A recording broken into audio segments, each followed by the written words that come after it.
smash out the next couple of weeks for you. First up, we're gonna get Oddworld New and Tasty. Then, before July is out, we'll have The Last of Us Remastered. But what do they have in common?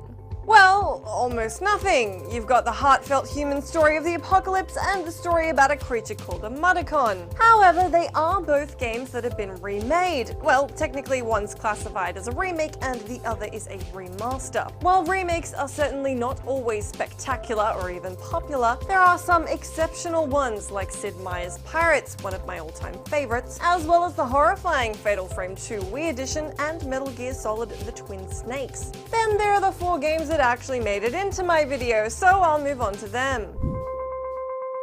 I'm not sure how much you guys remember about my rant over my deep-seated feelings for Age of Empires, but it can basically be summed up into the fact that I love that franchise.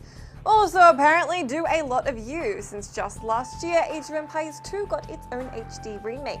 Upon its release, there was some contention over whether the unchanged textures, sound effects, and gameplay of the remake from the 1999 game were a good or a bad move. Personally, I have a huge fondness for the original, nostalgia-inducing voice clips and sounds when a building was completed or a villager was spawned. Trust me, you definitely know that one.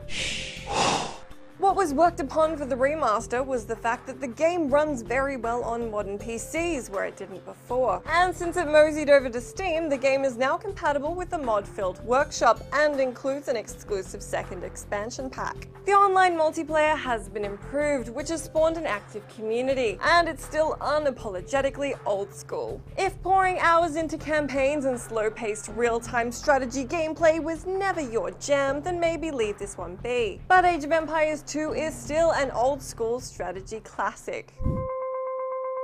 Next up is a game that also happens to top my list of very best games soundtracks. We may not have been given Half-Life 3, but we got the best consolation prize in the cereal box, Black Mesa.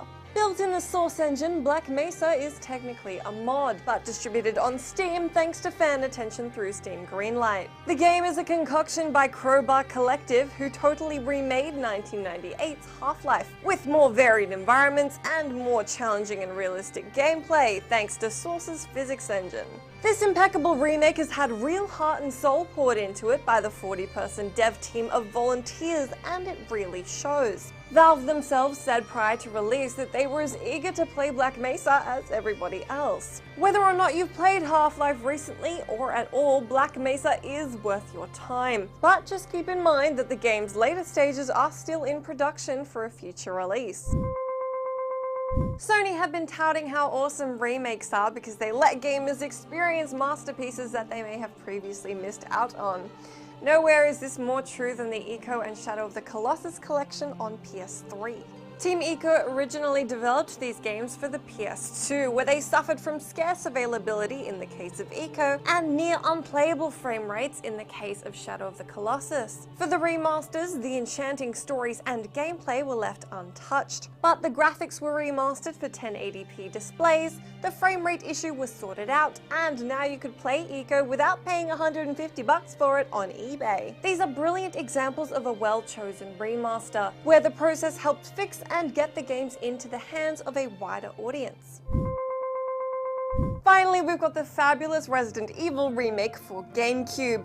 While those camera angles still make me want to tear out my eyeballs and wear them as a hat, the remake was a serious step in the right direction for the 1996 survival horror game. No game on this list has an original quite as old as this one, having been developed for the original Sony PlayStation. Known unofficially as Resident Evil Remake, the game improved hugely on the graphics and sound, and updated the gameplay mechanics to incorporate advancements from the newer sequels. While this means we miss out on the campy live-action openings and memes like the infamous chill sandwich line, it's totally worth it for the additional areas, improved pacing, and completely redone graphics. As hilarious as the jerky movements and terrible voice acting of Chris No, Don't Go Redfield and Jill Master of Unlocking Valentine may have been, it's not worth your trouble to wrestle with the dated flaws of the original. The remake is prettier, more responsive, and importantly, it's also scarier. While the GameCube version is harder to find these days, Resident Evil Remake was also ported to the Wii, with a slightly different control system being the only difference. Be sure to let me know down in that comment box for comments what your favorite video game remake or remaster may be.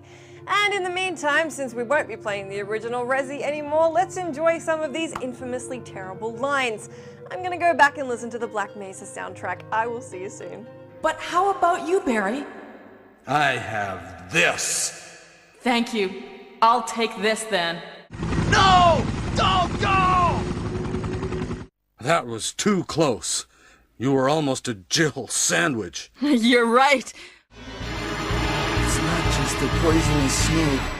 It's a monster.